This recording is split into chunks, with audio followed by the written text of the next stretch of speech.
본방송에서 제공하는 부동산 정보는 투자 판단에 대한 참고 자료입니다. 방송에서 제공하는 부동산 물건의 가치, 가격 상승 및 가격 하락에 대해서는 방송사에서 보장하지 않습니다. 본방송은 간접 광고가 포함되어 있으며 방송에서 나오는 부동산 정보는 출연자와 경제적 이해관계가 있을 수 있습니다. 투자에 유의하시길 바랍니다. 본방송의 제작진 및 출연진은 방송통신심의위원회 규정을 준수합니다. 네, 안녕하십니까. 송승현의 집담입니다. 정부가 1기 신도시 특별법을 발표를 했죠. 특별정비구역이 지정이 되면 안전진단 면제와 용적률 상향 등의 혜택이 주어지는 내용이 담겨져 있는데요. 침체의 흐름이 뚜렷한 현 상황 속에서 이러한 개발 계획이 주는 시그널이 시장에 어떻게 작용하게 될지 살펴보도록 하겠습니다. 스튜디오에 투미부동산 컨설팅 김재경 소장, 정진욱 기자 모셨습니다. 안녕하세요. 네, 맞습니다. 안녕하세요. 네, 안녕하세요. 정 기자님, 지난주 서울 및 수도권 전월세 시장 동향 어떻게 흘러가고 있습니까? 일단은 상황이 좋지는 않습니다. 일단 정부가 규제 완화 등 회복세를 했던 이 시장이 다시 침체 분위기를 맞고 있는데요. 이 한국부동산원이 발표한 2월 첫째 주 26일 기준 전국 주간 아파트 가격 동향 조사에 따르면 서울 아파트 변동률이 마이너스 0.31%로 지난주에 비해 낙폭이 좀 커졌습니다. 그동안 이렇게 반등이 좀 크게 하락했다가 잠깐 회복했는 데드캡 바운스라는 좀 평가가 있는데요. 이 1월 달 서울 아파트 매매 평균 가격이 12억 3천만 원 정도 되고, 강남 11개 구는 14억 7천만 원 정도, 강북 14구는 9억 7천만 원이 기록돼 있습니다. 이게 전문가들은 이때 심리적 저항선이 좀 무너져서 집값 하락 속도가 좀 더 붙을 것 같다, 이런 전망도 나오고 있고, 이에 또 더불어서 전세도 좀 떨어지고 있습니다. 이 KB 부동산 데이터 허브 주택가격 동향조사에 따르면 1월 서울 아파트 전세 평균 가격이 6억 1천만 원으로 가격이 형성됐고요. 이번 서울 전세값은 지난해 6월부터 7개월 연속 하락했습니다. 매물이 계속 쌓이면서 역전세난도 지금 심하게 나오고 있고, 이에 따라서 또 예를 들자면 오늘 28일 입주 예정인 개포동 자이 프레젠스 같은 경우는 젊은이 59제곱미 전세가가 최근 6억대까지 떨어지는, 하여튼 전세가도 계속 문제가 되고 있습니다. 네. 지금 국토부 최근 실거래 공개 시스템 따르면은 아까 말씀하신 것처럼 강남의 역전세 얘기도 하고 있잖아요. 그 서초구의 대표적인 재건축 단지라고 불리죠. 그 반포 주공 1단지 140제곱미터가 작년 대비해서 한 18억 5천만 원 정도가 하락을 했어요. 그래서 54억 5천만 원 정도 거래가 됐는데, 사실 서초구라는 것이 강남 같은 경우도 불패라고 불리기도 했잖아요. 강남 불패. 집값이 하락했다라는 이런 배경하고 앞으로 이런 강남을 비롯해서 서초구의 그런 전망 같은 것도 같이 얘기 좀 주시면 좋겠습니다. 기본적으로 이제 서초구가 하락 거래가 되었다라는 부분은 일단은 인정할 부분들도 있겠지만, 사실 조금 재미있는 기사 중 하나가 레미안 원베일리 같은 경우는 비교적 최근에 200제곱미터가 이제 100억이 또 거래가 맞아요. 되는 그런 부분들도 상반된 부분들이 있거든요. 일단은 기본적으로 지금이 하락 추세라는 거는 부정할 수가 없습니다. 그런데 오히려 이제 2022년도 12월 달과 지금 현재의 분위기를 비교하다 보면 사실 오히려 조금 급매물들이 빠르게 소진되는 부분들이 있어요. 근데 이게 이제 물론 전문가들마다 의견들은 다릅니다. 이게 일시적인 부분이냐, 아니면 조금 반등이 되는 거냐라고 하는데, 일단 개인적으로 봤었을 때는 지금 현재 이 시장이 온 가장 결정적인 원인 중 하나가 금리를 너무 빠르고 급격하게 올려서 그런 부분들이 있었는데, 근데 이제 그 부분들이 일단은 대세적인 추세가 일단 바뀌려면 금리 천정 확인하고 움직이겠다라는 사람들도 많다 보니까 실질적으로 이게 바닥이다라고 말하기는 조금 어려운 감이 있다라고 보지만, 그래도 적어도 일단은 1월 때부터 본격적으로 대책들이 많이 나오지 않았습니까? 13 대책이라든지 112 대책이라든지 116 대책이라든지 그런 사항들이 많이 나오다 보니까 적어도 지금이 뭔가 조금 바닥까지는 모른다 하더라도 이 정도 급매물들은 잡으면 되겠다라는 사람들이 좀 적극적인 투자자들이 움직이고 있죠. 그렇다 보니까 어떻게 따지면 지금 현재 약간 지방이라든가 그렇게까지는 조금 아니라 하더라도 서울에서도 좀 괜찮은 지역들 같은 게 이 정도 급매물이면 괜찮겠다 하면서 좀 거래가 되는 부분들이 좀 있습니다. 오히려 어떻게 반대로 따지면 좀 그런 얘기들도 해요. 상급지가 많이 빠졌다, 아니면 대단지가 많이 빠졌다라는 기사들도 있잖아요. 근데 오히려 반대로 보면 상급지고 대단지기 때문에 이 장에서도 거래가 된다라고도 보거든요. 아, 네. 오히려 실거래가 보다 보면 지금 몇 달 동안 아예 거래가 없는 지역들이 있어요. 네. 그거는 어떻게 따지면 안 팔리는 건데 그게 가격이 이제 방어가 되고 있는 건지 해석의 문제라고 보고 있습니다. 어떻게 따지면 그러면 레미안 원베일리 이번에 오히려 신고가 찍는 것도 있고 반포주공 1단지가 하락 거래 되는 것도 있고 이제 이 시장이 조금 혼란스러운 거를 직접적으로 대변해 주는 거래건이 아닐까라고 생각합니다. 네. 말씀하신 것처럼 뭐 혼조세 이야기 주신 것 같은데 그래도 뭐 어떤 자료라든지 어떤 통계를 잡으려고 하면은 규모가 좀 있어야 되는데 나홀로 단지나 이런 그렇죠. 것들은 아예 잡히지가 않는다 그 말씀이신 거죠? 네. 네, 정말 이런 단지들이 오히려 더 위험할 수 있을 것 같아요. 그래서 뭐 빌라라든지 네. 나홀로 아파트 이런 것들이 시세 측정하기가 좀 더 어렵고 그렇다. 그래서 오히려 좀 명확한 신호라든지 뭐 추세를 확인하기에는 대단지 규모의 아파트를 보는 게 좀 낫겠다. 뭐 그렇게 말씀 주신 것 같은데 지금 뭐 주택시장의 매매 거래가 뭐 한동안 너무 침체해 있다 보니까 많은 사람들이 전월세 시장으로 좀 몰렸었던 것 같아요. 지난해 내용들 보니까 아파트 전월세 거래량이 한 100만 건을 돌파를 했다. 그 중에서도 월세 비중이 뭐 역대 최고라고 하는데 이 최고의 비중이 한 어느 정도로 나타났죠? 약간 한 100만 건 돌파한 거 아까 대표께서 말씀하신 거 맞고 전체 임대차 거래 중 월세가 차지하는 비중이 약 42.7% 역대 최고치를 기록을 했습니다. 경제 만렙에 좀 따르면 2020년 전국 아파트 전월세 거래 건수가 총 105만 9,300건으로 약간 집계가 됐는데요. 이 국토교통부가 관련 통계 집계가 시작한 2011년 이후 가장 많은 거래량을 기록했습니다.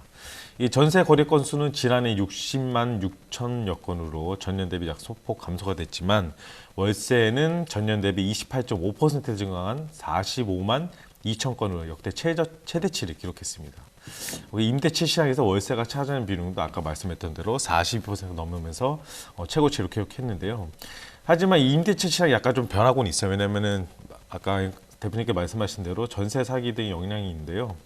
이 실내 이른 전세 대신 월세를 선택하는 세입자가 늘리면서 빌라 전세 거래량이 좀 급감하고 있습니다. 그래서 전세값도 큰 폭으로 하락하고 있고 이대로라면 약간 그러니까 빌라가 그동안 서민 거주 안정지로 뽑혔는데 그쪽 시장이 완전 얼어붙으면서 좀 다른 또 영상을 띄고 있는 모습을 보이고 있습니다.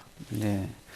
지금 빌라 사기가 문제가 한창 많은 것 같아요. 서울의 전월세 시장에서는 아파트하고 뭐 빌라하고의 뭐 거래량 격차가 빠른 속도로 줄고 있다라고도 얘기하고 아까 전세 사기 때문에 그런지 그 안심전세 앱인가 이것도 만들었잖아요. 제가 오늘 보도된 내용 보니까 뭐 시세보다 한 1억 정도가 비싸게 또 잡혀 엉터리다라는 얘기도 하고 또 제가 뭐 들은 얘기로는 이 감정평가사들이 그 깡통전세 관련돼 가지고 평가하셨던 분들도 그 풀로 좀 들어갔다라는 얘기도 좀 듣기도 했거든요. 참 문제가 있는 상황이 있는 것 같은데 요즘 이 빌라 사기하고 전월세 시장 뭐 거래량 뭐 이런 거에 대해서 어떤 생각을 좀 갖고 계십니까? 사실 제일 안타까운 사건이라고 생각하고 그죠? 있어요. 왜냐하면 이런 전세 사기의 대부분이 이제 빌라에서 나타나고 네. 있거든요. 네. 빌라나 오피스텔 네, 이렇게 네, 네. 즉 매매 금액이랑 전세 금액 차이가 별로 안 나오는 부분들을 갖다가 악용해가지고 이 전세 보증금을 사실상 탈취하는 그렇죠. 그런 사건들이 나오고 있는데 이게 아파트 같은 경우는 애초에 매매 금액이랑 전세 금액 차이가 워낙 많이 벌어져 있죠. 요즘 전세 가격도 빠지고 매매 금액도 빠진다라고는 하고 있지만 그래도 여전히 매매 금액이랑 전세 금액의 격차는 오히려 더 벌어지고 있는 네. 그런 상황이다 보니까 집주인이 돈이 없을 수가 없는 구조예요. 그러니까 네. 집주인이 어느 정도의 목돈을 들고서 아파트를 매입하게 되는데 전세가 이제 또 빌라 같은 경우는 극단적으로 뭐 매매 금액이 3억인데 전세 금액도 3억이라든가 전세는 2억 8천이라든가 네. 이런 식으로 뭐 몇천 없든가 뭐 이런 상황들이 나오다 보니까 요즘 극단적으로 이제 빌라왕 막 이렇게 나오는 사람들 보면 그냥 빌라만 뭐 몇백 채씩 들고 있을 수 있었던 구조가 본인 돈이 거기에다 들어간다 했었으면 할 수가 네. 없었던 맞아요. 부분이죠. 이제 그런 상황이 나타나다 보니까 이런 사기 피해들이 갑자기 이제 쏟아지는 거고 그리고 예전 이게 하루 이틀 얘기는 아니었습니다. 네. 세모녀 사건 같은 경우도 벌써 몇 년 전 얘기인데 근데 이런 상황들이 계속적으로 있음에도 불구하고 이제 국토부라든가 이제 방치를 하고 있다가 네. 이제 와서 전세 금액대들이 무너지기 시작하니까 곳곳에서 이제 네. 막 터져 나오고 있는 거거든요. 조금 이게 제대로 잡을 필요성이 있다. 왜냐하면 다들 아시다시피 그냥 빌라에서 문제 터진다기보다는 주로 이제 신축 빌라, 맞아요. 특히 네. 분양하는 쪽에서 네. 이런 사건들이 많이 터지거든요.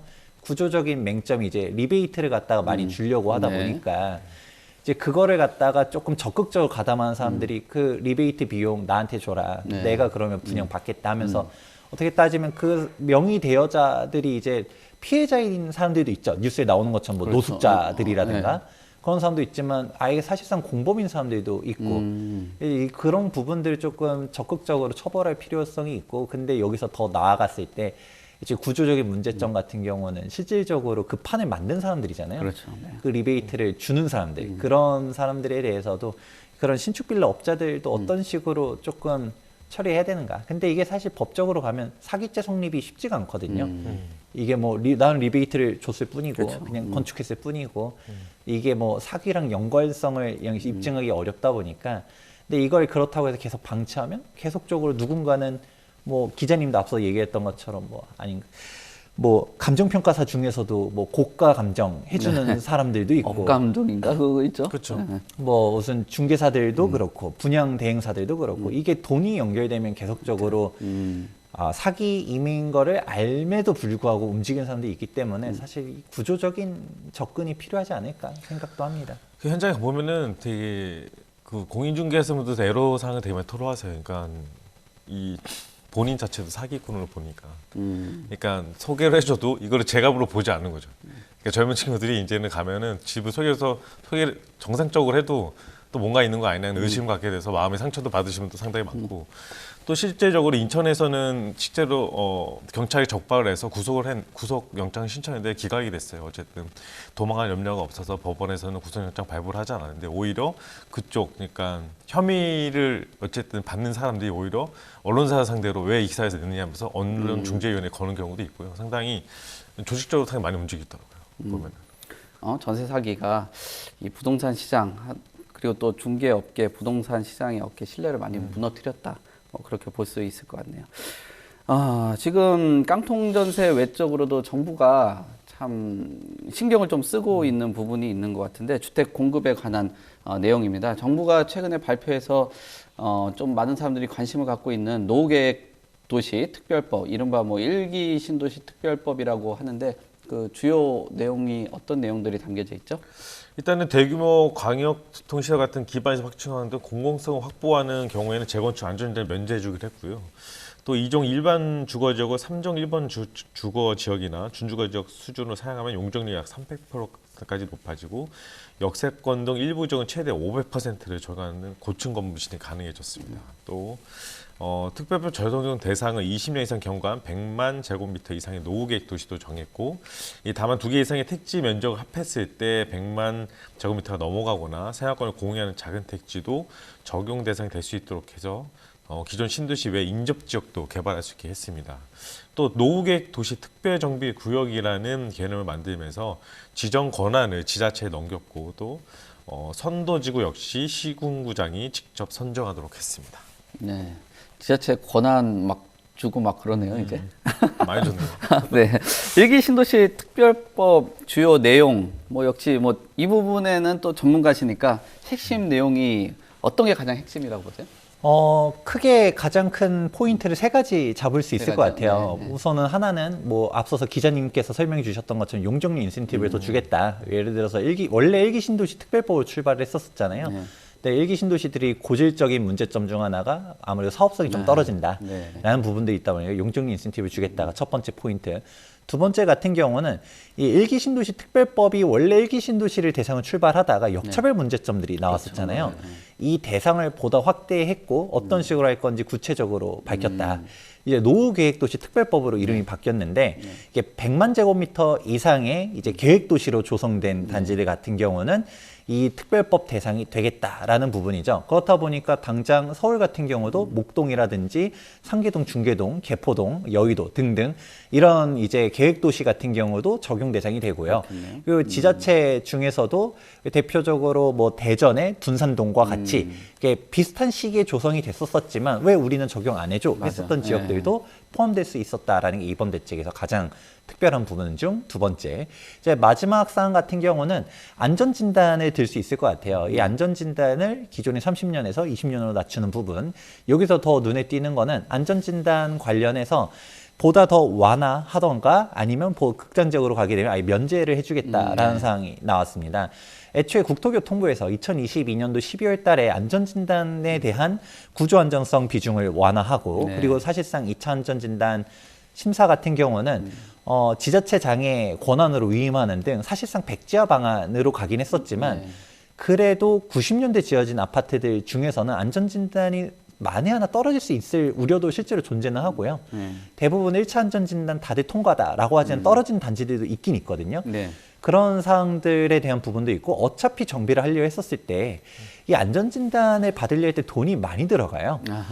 이게 뭐 단지별로 뭐 편차는 있겠지만 적어도 뭐 억 단위의 금액대들이 들어가다 보니까 이것도 어차피 정비를 한다라고 가정했었을 때 이제 날아가는 돈이라고 볼 수 있기 때문에 이 부분도 조금 유의미하다라고 해서 가장 대표적인 거 세 가지 꼽아보았습니다. 뭐 아주 핵심만 콕콕 집어가지고 현실적이네요. 현실적이고 뭐 내용의 핵심 뭐 정확하게 짚어주신 것 같은데요. 이게 말씀하신 것처럼 재건축 연한에 대해서 뭐 20년으로 단축을 하고 용적률을 보면 최대 뭐 500%까지 한다라는 이야기가 있어요. 근데 물론 그 앞에 단서를 보니까 공공성이 확보가 돼야 된다라는 내용들이 있는 것 같은데 어떻습니까? 뭐 그 취재를 하시다 보면은 또 그쪽 지역 안에서는 관심이 있어 하시는 분들도 있고 뭐 거기도 노후된 지역들이 있을 거 아니에요. 뭐 개인적으로는 이 일기 신도시만 하는 게 아니라 좀 넓혔다라는 건 긍정적으로 보는데 뭐 적절한 조치라고 보세요? 어떻습니까? 일단은 부천 같은 경우도 일기 신도시가 있잖아요. 그래서 그 부분에서도 상당히 주민들이 반겨하는 분위기고 뭔가 좀 낙후가 됐었는데 계속 2기, 3기 신도시 발표하면서 1기 신도시 뭐 이렇게 자꾸 안 해주냐 이렇게 하고 있는데 그런 분위기에서 상당히 긍정적인 측면도 있고 또 환경단체들은 또 반대하고 있어요. 왜냐하면 20년이랑 그 재건축이라는 게 솔직히 일본에서도 30년이나 이렇게 했는데 갑자기 10년이나 당긴 거잖아요. 그러면은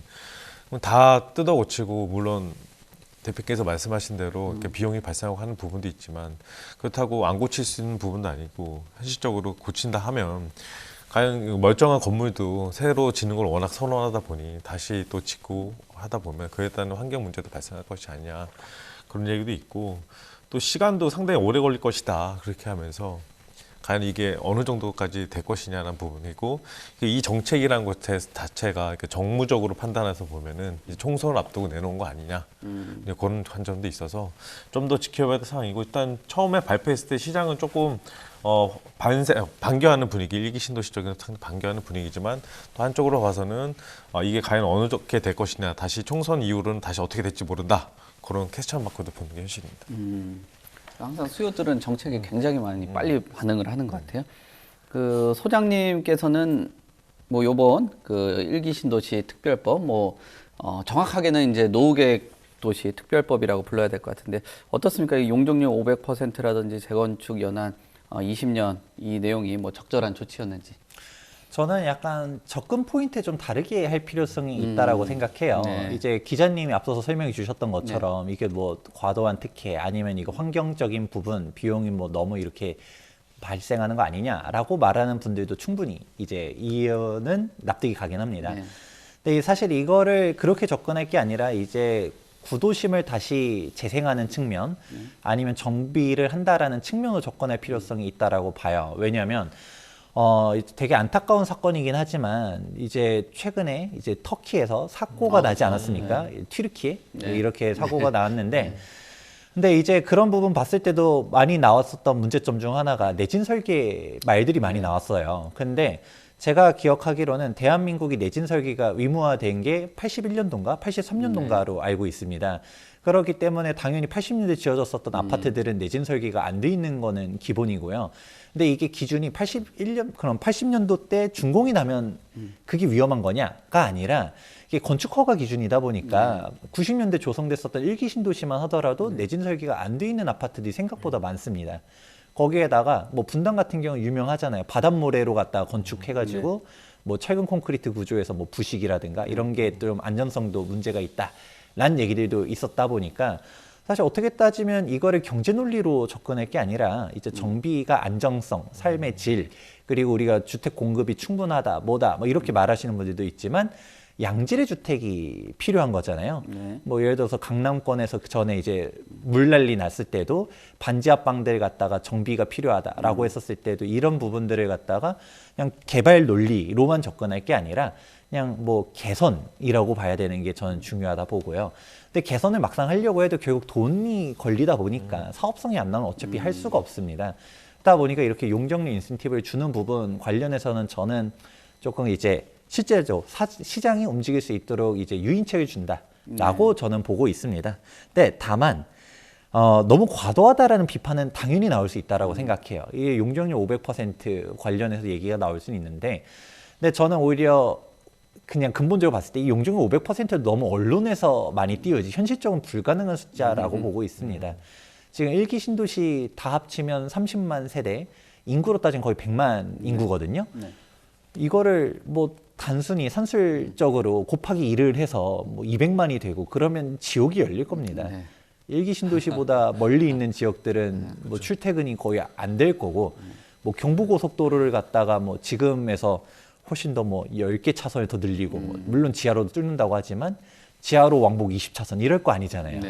그리고 뭐 일산 같은 경우 자유로 맨날 막히는데 이거를 어떻게 더 넓힐 수가 없기 때문에, 그러면 현실적으로 봤을 때 일기 신도시 특별법 관련해서 아무래도 관심 있는 일기 신도시 주민들에서 접근할 때는 사실 역세권 중심적으로 갈 가능성이 높다라고 얘기들이 있습니다. 저도 도시계획 기사 자격증도 있지만 도시계획 전문가 분들이라든지 교수님들 얘기 듣다 보면 아무래도 비역세권 같은 경우는 이제 세대수만 늘어나면 다들 자차 출근으로 가지게 되면 도로망이 수용이 안 되다 보니까 대중교통을 최대한 흡수할 수 있는 선에서만 정비 용적률을 높여준다든가 그럴 가능성이 높다는 얘기들을 하기 때문에 지금 아직 정부에서는 구체적인 안은 안 나왔지만 이제 법안에는 안 나온다 하더라도 실질적으로 진행될 때 아마 인허가 측면에서 역세권 중심으로만 용적률 인센티브를 줄 가능성이 있는데, 이게 반대로 따지면 또 그 내에서 역차별이다 논란이 나올 수도 있고, 그렇다고 해서 다 올려줄 수도 없고, 약간 현실적인 문제점들도 한번 생각해 볼 필요성도 있을 것 같습니다. 그래서 뭐 일기 신도시 아까 뭐 500%라든지 재건축 연한을 20년으로 당긴다라든지 이런 것들 때문에 뭐 일각에서는 특정 지역만의 혜택이 아니냐라는 시선도 있는데, 그래서 좀 넓혀는 놨잖아요. 넓혀놨는데 아까 부천 얘기도 해주신 것 같고 뭐 기타 지역 같은 경우도 분위기가 조금 많이 바뀌고, 앞에서 소장님이 말씀하신 것처럼 역세권 중심으로 한 500%라고 하면은 이런 지역은 뭐 소위 그냥 주택 아니고 아마 복합 용도 스타일로 아마 변할 것 같아요. 그렇게 된다면은 지역 뭐 성장이라든지 뭐 이런 데 기여할 분위기도 좀 나타날 것 같은데, 좀 반기죠. 그쪽에도 또 컴팩트 시티도 좀 있잖아요. 네, 김포는 컴팩트 시티가 있고 어쨌든 계속 그 적경 지역이라고 해서 계속 피해를 봤던 지역인데, 이제는 좀 김포시가 최근 2월 1일에 이제 정부 발표에 따라서 50만 대소 충족해서 이제 대도시겠다 이렇게 발표를 하긴 했었거든요. 근데 아까 말씀하신 신도시 외에도 자기들은 택시에 똑같은 혜택을 주겠다 이렇게 얘기를 했지만, 또 같은 지역에서 특별법이 적용되는 이 되는 구역과 그렇지 않은 구역이 혼재돼 있어서 그런 부분에 대한 부분도 조금 더 자세하게 정부가 살펴봐야 될 것 같아요. 그러니까 역차별 또 논란이 가끔씩 일고 있는 건데, 특히 일산 같은 경우는 사업 방식과 진행 속도가 다 달라요. 그러니까 이미 리모델링 사업을 통해서 시공사가 선정한 단지가 있고, 그 재건축 단지 사이에서도 사업 방식이나 속도에 관한 입장 차이가 다릅니다. 그래서 이런 정부가 그러니까 주민 간의 갈등도, 정부와 주민 간의 갈등도 있겠지만 같은 구역 내 주민 간이 갈등하는 중재하는 기능이 좀 나와야 될 것 같고 특별법을 통해 특정 지역에서만 이렇게 특혜주는 정비 방식이 또 문제라는 지적도 있습니다. 그래서 기존에 진행 중인 정비구역에 정의된 규제와 특별법을 통해 적용하는 규제의 차이가 좀 커서 그런 건데 일기 신동에 어쨌든 이 신도시 견해가 발의된 특별법 6개 정도 좀 달하는데 모두 신도시 정비사업 관련된 규제를 대폭 완화하는 내용이라서 이때 발의할 때마다 그러니까 원도시는 주변 노후 지역에 대한 역차별이 계속 일그렸던 거라서 이것도 아까 말씀하신 대로 정무적인 것이 많이 가미됐기 때문에 이런 것들을 다시 한 번 더 봐야 된다. 그리고 도로 하나 두고 또 특별 정비구역하고 기존 정부의 규제가 차이가 좀 클 수밖에 없어서 이런 부분을 종주할 필요가 있고 또 하나는 이 특별법에서 어쨌든 개발을 해요. 근데 진짜로 보면 돈이 없으신 분들은 개발하는 거 원하지는 않으세요. 근데 돈이 있어야 그것도 머니가 있어야 시드머니가 있어야 개발해서 자기가 다시 들어갈 수 있는 부분인데 돈이 없으시면 특히 나이가 드신 분들이나 이런 분들은 상당히 그냥 나가라는 얘기나 마찬가지거든요. 그러니까 새로운 사람이 들어오라는 건데 이런 부분에서도 뭐 지금 금리가 상당히 올라오는 시점에서 나라가 아니면 금융권에서도 이런 부분들에 대해서 어떤 상품을 내놓는다든지 어쨌든 본인이 살고 있는 집에 정부가 어쨌든 법을 바꿔서 다시 개발, 물론 겉으로는 되게 좋은 방향으로 다시 정비한 것, 안정적인 부분에 안전을 추구하는 부분에 상당히 좋겠지만 또 내가 살고 있는 집으로 또 나가야 되는 부분이 또 있잖아요. 그리고 특히 나이 드시면 또 이웃 사촌 이런 거 상당히 강하거든요. 네. 그리고 또 헤어지면 엄청 큰일 난다고 생각하시는 분들 상당히 많아요. 그래서 이런 것들이 내가 정부에 의해서 내가 쫓겨난다는 생각을 갖고 있기 때문에 이런 사회적인 문제니까 좀 디테일하게 볼 필요도 있다는 거죠. 그러니까 이런 법을 할 때는 그래서 이런 것도 다 아우를 수 있는 그런 뭔가 좀 취지적인 대안이 좀 더 나와야 된다고 봅니다. 예전에 사회부에 좀 있으셨죠? 네, 있었습니다. 느낌이 사회적인 문제를? 저는 이 모든 문제를 돈으로만 보지 않고 이렇게 올리면 진다 막 이렇게 보는 게 아니라 이렇게 디테일하게 들어가면 되게 다들 자기만의 애환이 있거든요. 근데 이런 부분들도 그러니까 나라라면 법을 세워서 뭔가를 이렇게 다시 바꾼다면 그런 부분까지도 책임을 져주는 게 나라가 맞지 않느냐 이런 생각도 갖고 있습니다. 네. 그러면 이제 사회적인 그 문제점을 얘기해 주신 것 같고 네. 우리 그 소장님께서는 또 분야의 또 전문가시니까 이 뭐 경제성적인 부분이라든지 또 하나는 이 부동산보는 또 본인의 또 철학이 있어야 되거든요. 그쵸. 이 특정 지역에 대한 그 혜택에 대한 시선을 얘기한다 그러면은 개인적인 뭐 사견을 좀 주신다면은 어떻게 보시는지. 아무래도 사실 특히 시비는 계속 붙을 수밖에 없다라고 봐요. 네. 왜냐하면 지금 뭐 아까 뭐 범위가 좀 늘어났다라고는 하지만 그러면 사실 양천구에 있는 목동을 해주면서 양천구에 있는 목동이 아닌 다른 재건축 단지는 우리랑 쟤네랑 뭐 얼마나 차이 난다고라는 얘기 나올 수 있고 그럼 분당은 해주면서 뭐 성남에 있는 조금 동떨어진 물론 법률을 잘 보다 보면 이번에 안 나온 게 그 연접 지역들을 포함시킬 수는 있다라고는 하지만 그게 좀 모호해요. 그럼 분당이랑 붙어 있는 계획도시는 아니지만 오래된 아파트는 포함시킬 수도 있지만 좀 동떨어진 애들은 또 빠져나가는 그렇죠. 그런 상황도 나타날 수 있거든요.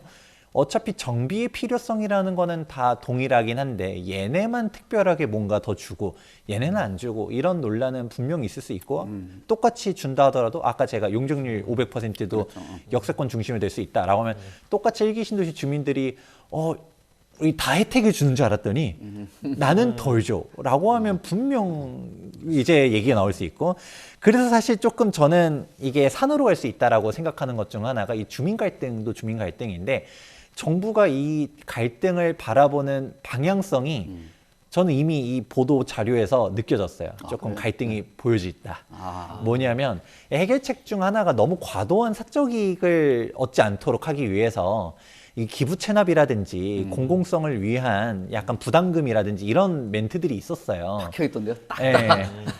그렇게 돼 있으면 의미가 없을 수 있다라는 거죠. 저는 대표적인 사례를 공공재건축으로 들어요. 이제 공공재개발과 공공재건축이 온도 차이가 확 달라졌었거든요. 네. 공공재개발 같은 경우에도 주민들이 원해하면서 우리도 지정해 주세요 하면서 나간 지역들이 되게 많았었지만 네.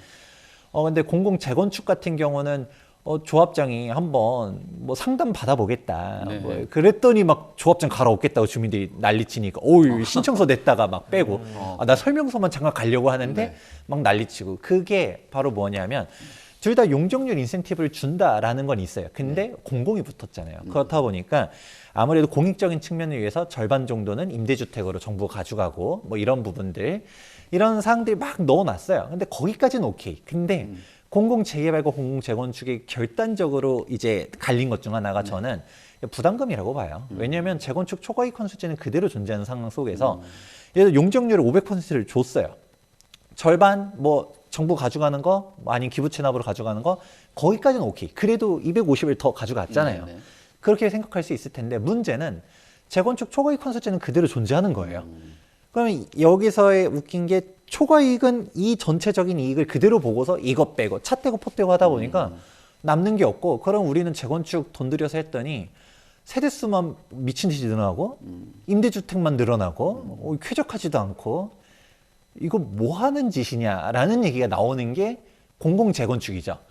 그래서 공공재건축은 사람들이 계산해 보니까 이건 아니다 싶으면서 대부분 참여를 안 한 게 공공재건축의 현실인데 이제 노후계획도시 특별법도 비슷한 상황이 되풀이될 수 있다라는 겁니다. 네. 용적률 500%를 준다. 그리고 일기 신도시의 가장 고질적인 얘기 중 하나가, 두 번째는 사실 기반 시설이 이미 갖춰져 있잖아요. 그렇죠. 근데 인구만 2배로 불려버리게 되면 당장 학교 과밀학급은 어떻게 할 것이며 뭐 공원을 어떻게 더 늘릴 거고 거기 있는 인프라들을 어떻게 할 수가 없단 말이죠. 인프라들을 확충하기 위해서 이제 아무래도 조금 더 광역적으로 지정하는, 예전엔 뉴타운 느낌이 재건축판 뉴타운처럼 뭔가 광역으로 묶겠다라는 내용들도 있고, 뭔가 기반시설 확충이라든지 기부 체납 이런 얘기들도 있긴 한데, 저는 여기서 적어도 최소한의 이제 공공성을 확충하려고 하면 기부 체납 선에서 멈춰야 된다라고 봐요. 이제 뭐 조금 공원을 만든다든가 네. 도로를 넓힌다든가 뭐 공공시설 넣는다든가 그 정도만 돼도 뭐 안타깝긴 해도 좀 아깝긴 해도 그래도 내 앞마당에 공원이 생기고 네. 내 앞마당에 동사무소가 또 생기고 네. 학교가 신설되고 이러면 주민들도 납득할 수라도 있는데 돈으로 뜯는 거는 납득이 잘 안 된단 말이에요. 왠지 이거는 우리 동네를 위해서 쓰는 것 같지도 않고 그렇게 해서 거부감이 정말 강한 게 이게 돈으로 환수하는 부분인데, 이렇게 재건축 초과이익 환수제는 그대로 있는데 또 부담금은 부담금대로 특별법에서 또 이거를 갖다가 걷어가는 게 있게 되면 이게 막상 역세권의 용적률 500%를 준다 하더라도 계산해 봤을 때 실익이 없을 가능성도 분명 존재해요. 그러면 정부 입장에서는 그냥 인기 영합적인 약간 2024년도 총선도 있고 뭔가 이제 우리도 뭔가 했다라고 했지만 그 이후에 진짜 진행되고 안 되고는 우리 알 바 아니고가 될 수도 있지 않을까.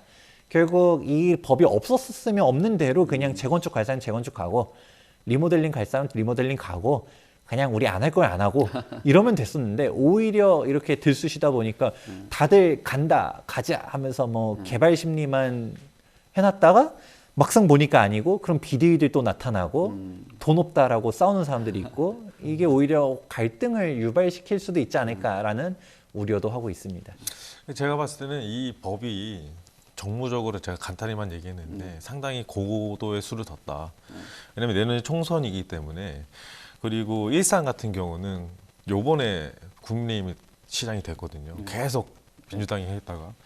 그러니까 이 재개발이나 이쪽 부분에서 봤을 때 국민의힘 쪽이니까 정부 여당 쪽에 봤을 때는 뭔가 판을 바꿔야 되는 상황도 있어요. 그래서 이 부분에서 좀 더 문재인 정권에서 어쨌든 이 부분에서 부동산 쪽에서 잘 못했던 부분이 있으니까 지금 내내 총선이 있으니까 이게 정책이 좀 반영되려면 빨리 풀어야 되거든요. 그래서 이런 부분을 빨리 풀어줘서 이 총선을 두고서 염두에 부분이 있지 않느냐. 그리고 시장이나 권한이 상당히 줬지 않습니까? 그러니까 시장이 어쨌든 여당 쪽에는 또 지역 국회의원이 다시 되면 정부 여당 함께 이 모든 걸 해결할 수 있다. 이런 아젠다도 제시할 수 있기 때문에 상당히 이런 것도 좀 빨리 발표하지 않았나 이런 생각도 듭니다. 지금 일기 신도시 잘 진행되고 있는 곳들, 특히나 아까 뭐 언급해 주신 리모델링으로 갈지 뭐 재건축으로 갈지 차체적으로 뭐 조합들이 계산을 했었는데 갑자기 툭 던져버리니까 또 다시. 미치겠다라고 하는 거예요. 막 점점 포기하는 데들도 있고 막 반대하는 데들도 나오고 있는 것 같은데 어떻습니까? 이거 왜 이 재건축이냐 리모델링이냐 사람들이 자꾸 뭐 계산기를 두들겨 보고 나는 이렇게는 안 되겠다 뭐 계속 얘기를 하는 겁니까? 사실 이제 리모델링의 재건축 싸움은 너무 고질적인 문제에 가까워요. 내가 뭐 결론부터 얘기하면 저는 재건축이 낫다라고 생각합니다. 네. 그럼에도 불구하고 그동안 리모델링으로, 특히 분당 같은 경우 리모델링 단지들 많잖아요. 이 리모델링으로 가는 결정적인 논리 구조 중 하나가 일단은 재건축은 하고 싶어도 할 수가 없다가 가장 컸었죠. 왜냐하면 뭐 말할 필요가 있나요? 80년대에 조성됐었던 목동도 안전진단 줄줄이 떨어지는데 네. 90년대 일기 신도시가 재건축이 과연 가능하겠냐?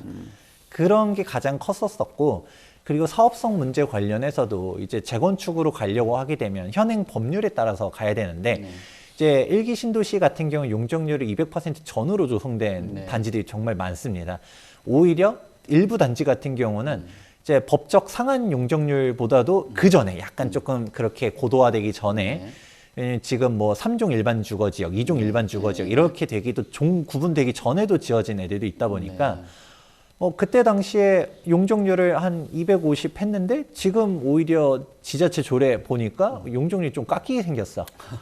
라는 데들은 이거는 리모델링으로 밖에 갈 수가 없겠다. 라는 현실적인 이유들도 있었죠. 그런데 이게 일기 신도시 특별법이 나오게 되면서 판이 다 깨졌어요.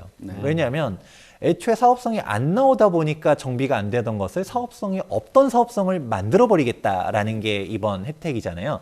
그렇다 보니까 물론 이게 어떻게 진행되냐라는 것도 지켜보긴 해야겠지만 일단 리모델링 입장에서는 천천병력 같은 소식이죠. 우리가 그래도 뭐 리모델링으로 갈 수 있었던 가장 결정적인 논리 구조가 안전진단이 안 돼서라는 건데 안전진단은 완화를 넘어서 아예 면제까지 시켜준다라는 사항이 있고, 두 번째로는 사업성이라도 볼 수 있었는데 사업성 문제 같은 경우도 이제 해결을 해주겠대. 굳이 리모델링일 필요가 없는 거예요. 더군다나 이제 리모델링 같은 경우도 그전에는 유의미했었던 것 중 하나가 그래도 우리가 조금 좋은 집에서 살자. 애초에 리모델링 한다라는 것 자체도 너무 지금 삶이 어렵다 보니까 우리도 녹물 나오는 거 싫다. 조금 관도 바꾸고 지하 주차장도 없었으면 만들어 놓고 지하 주차장이 있었다 하더라도 뭐 아파트 단지랑 바로 연결이 안 돼 있었던 것도 좀 연결 좀 시켜주고 이런 불편함을 해소해주고자 하는 거였거든요. 근데 이게 재건축으로 가면 더 깔끔해지는 거예요. 우리가 이런 표현 써도 되는지 모르겠지만 완전 신축 아파트가 있는 게 이제 재건축이라고 하면 리모델링은 세미 신축이라는 거죠. 이게 신축은 신축인데 신축 같지 않은 신축 같은 리폼, 리퍼 막 이런 식으로 막 이렇게 보다 보니까 이게 그래도 분당이 계속적으로 재건축 사업성 안 나오고 이러면 리모델링이 유의미라도 할 수가 있었었죠. 다들 오래된 단지들 중에서 우리 세미 신축이라도 우리 가치가 있다라고 할 수 있는데 재건축이 동시다발적으로 이루어지게 되면 효율성이 없어지는 거죠. 다 신축인데 우리는 세미 신축이 하면 예보던 가격이 낮아져야 되는 문제점이 나타나게 되고, 또 무엇보다 가장 결정적인 게 공사비가 싸지도 않아요. 우리가 리모델링을 갔었을 때 공사비가 싸면 뭐 문제가 안 되죠. 근데 막상 구조 기술적으로 보았었을 때도 뭐 이제 구조 이제 내력벽이라든지 골조, 기본 골조들 유지시킨 상태에서 지하 주차장 없던 걸 팔려고 하면 당연히 더 어렵고, 뭔가 이제 안정적인 측면이라든가 이런 그런 부분들이 있어요. 물론 이제 환경단체 쪽에서는 그래도 그거 뭐 조금 남기니까 그만큼 건자재도 덜 쓸 거고 뭐 이런 식으로 얘기하긴 하지만, 오히려 비용적인 측면으로는 완전히 멸시시키고서 새로 건축하는 게 그 돈이 돼버리면 과연 왜 리모델링이냐 라는 논란이 나올 수가 있고, 맨 마지막으로 구조도 이상해지는 거죠.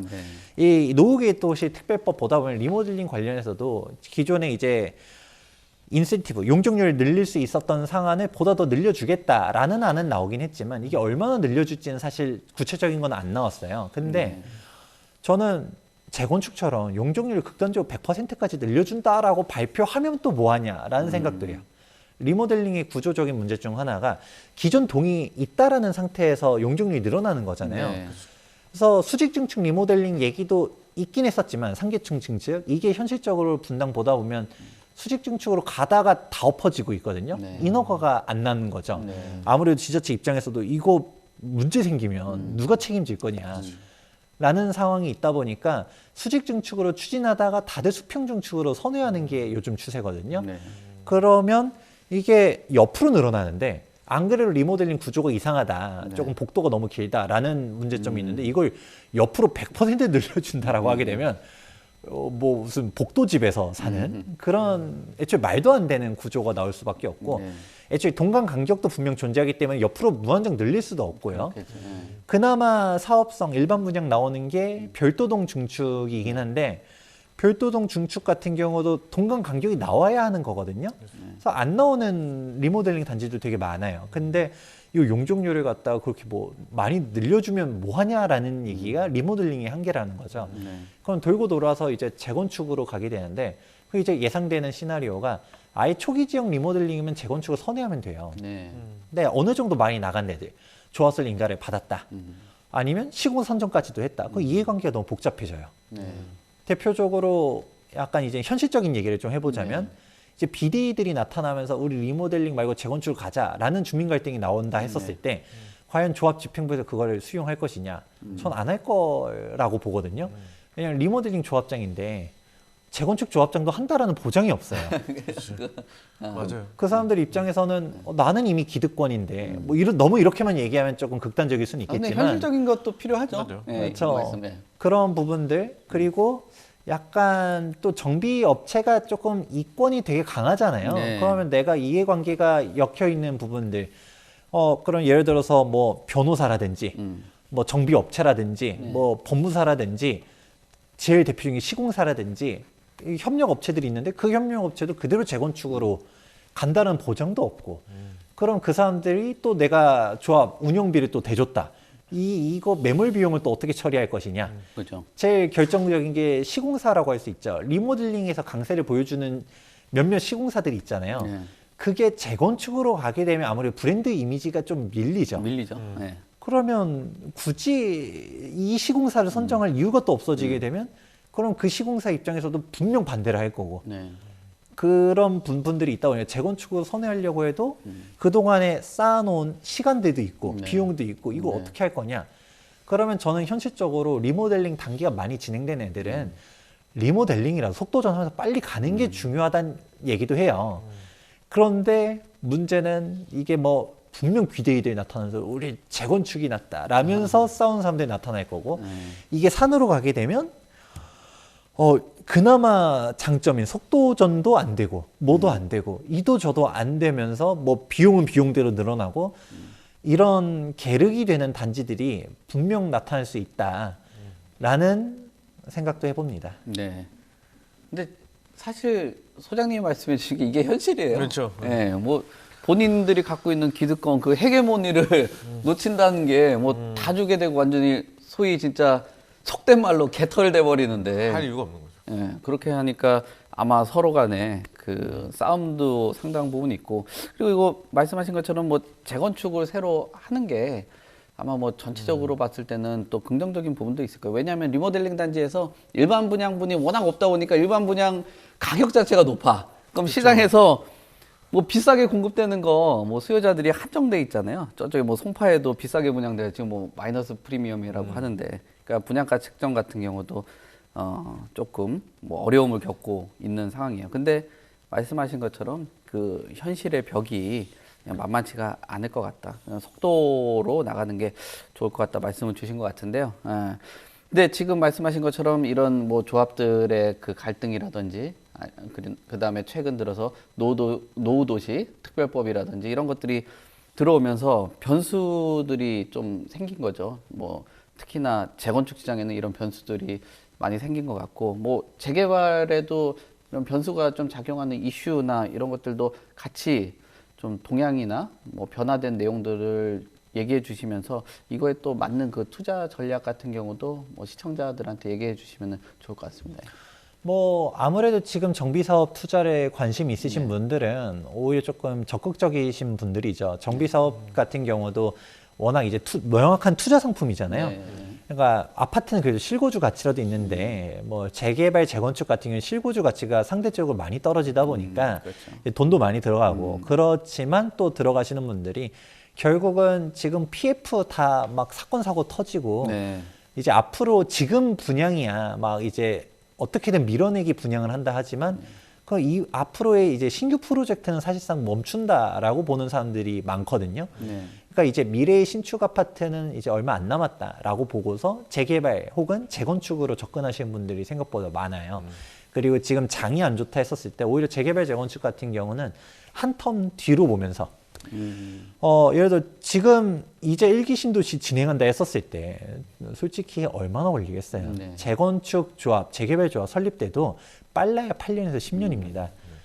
그러면 이제부터 출발하면 아직 조합 설립도 안 된 시점에 1기 신도시는 사실 15년 뒤에요. 그러면 이 부동산 시장을 부정적으로 보시는 분들도 있고 이제 뭐 어떤 사람들은 혹자는 뭐 5년 간다, 8년 간다라고 말하는 사람도 있잖아요. 근데 여기 정비될 때쯤 되면 이미 사실 사이클이 또 바뀌기 때문에 그러면 사실 편안하게 보시는 분들도 있어요. 어차피 내가 일반 분양할 때쯤 되면 좀 괜찮아지겠다. 내가 입주할 때쯤 되면 그러면 여기 다른 애들은 시장 안 좋아서 다 엎어질 때 우리만 희소성 가지면서 입주할 수 있겠네? 라고 볼 수가 있겠죠. 이제 그렇게 접근하시는 분들도 있지만 사실 근본적으로는 이제 그렇게 장이 어려워질 때는 또 어려워진 만큼 뭐 사업하지 말자라는 목소리도 정말 강합니다. 그래서 실제로 엎어진 정비 사업들도 이전 장 복귀를 해보면 많았었고요. 그러니까 이제 옥석 가리기가 정말 중요합니다. 정비 사업이라서 아무거나 다 가는 게 아니라 사업성이 좋다든가 아니면 입지가 정말 훌륭해서 우리가 분담 금액을 납부한다 하더라도 가겠다. 앞서서 기자님 얘기하셨잖아요. 우리 돈 없어. 하지 말자. 뭐 할머니 할아버지들 이거 뭐 재개발 재건축 한다고 뭐가 좋다고 나 이사 가기 싫어. 라는 목소리 분명히 있을 수 있어요. 그래서 이게 잘 봤을 때 주민들의 단합이 좀 잘 되고 좀 위지가 높은 재개발 재건축 지역들 선별해서 들어가게 되는 것이 중요하다. 마지막으로는 라이프 사이클 얘기를 많이 해요. 뭐 나이를 고려하시라는 얘기들을 많이 하는데 내 나이가 예를 들어 한 40이다, 50이다.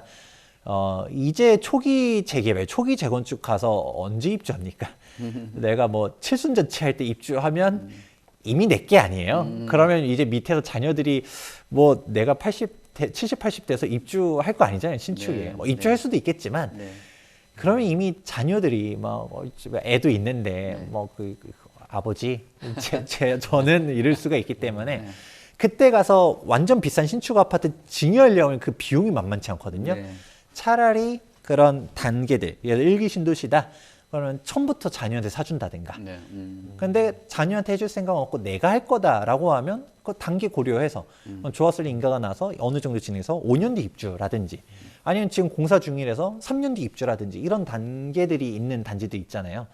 그런 데들을 조금 고려하면서 접근해야지 그냥 재개발 재건축 전문가다 보니까 많은 상담을 하지만 막연하게 접근하는 사람들이 있어요. 여기 어때요? 좋죠.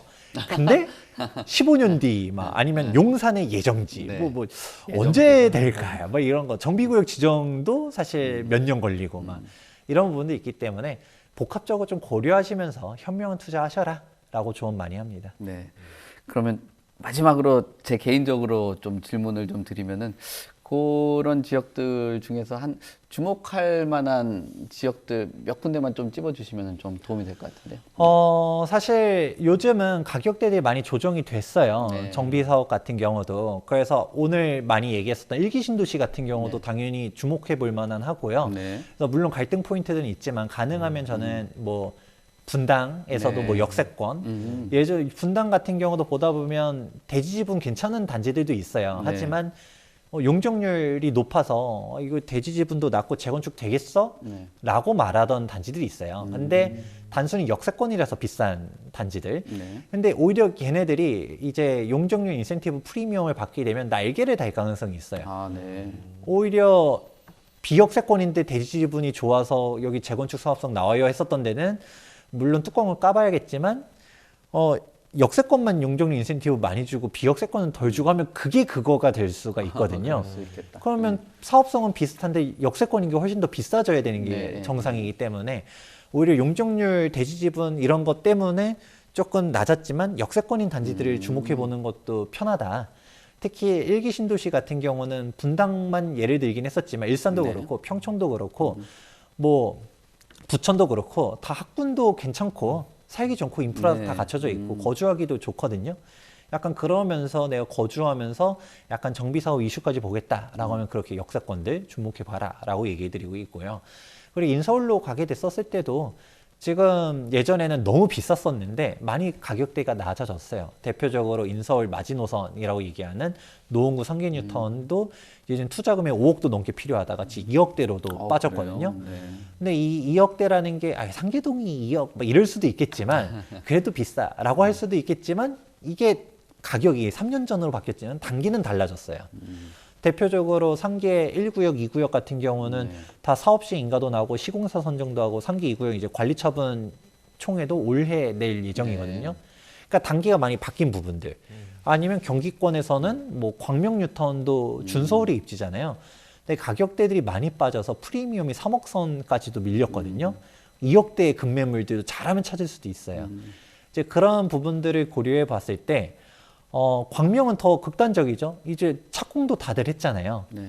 그리고 광명 9, 11, 12구역까지 다 이주 철거 단계에 있고 그러니까 조금 이렇게 단기가 빠른 지역들도 예전에는 못 갔었던 금액선들로도 갈 수 있기 때문에 잘 공부만 많이 해보면 기회는 많이 열렸다라고 얘기합니다. 네. 오히려 투자하기에 괜찮은 뭐 적기다라고 말씀을 주신 것 같은데 잘 받아 적으셨죠? 시드가 있어야 돼요. 네. 금액에 따라 네. 다 있으니까. 네, 알겠습니다. 자, 이상으로 송승현의 집담 마무리하도록 하겠습니다. 오늘 다양하게 뭐 여러 투자 전략이라든지 뭐 일기신도시 말씀해 주셔서 감사합니다. 두 분 감사합니다. 감사합니다. 네, 감사합니다. 네, 오늘 부동산 시장에 대해서 전월세 시장을 시작으로 해서 일기 신도시, 재개발, 재건축, 투자 전략까지 알아봤습니다. 현명한 부동산 투자 되시길 바라겠습니다. 저희는 다음 이 시간에도 새로운 부동산 소식으로 찾아오도록 하겠습니다. 시청해 주셔서 감사합니다.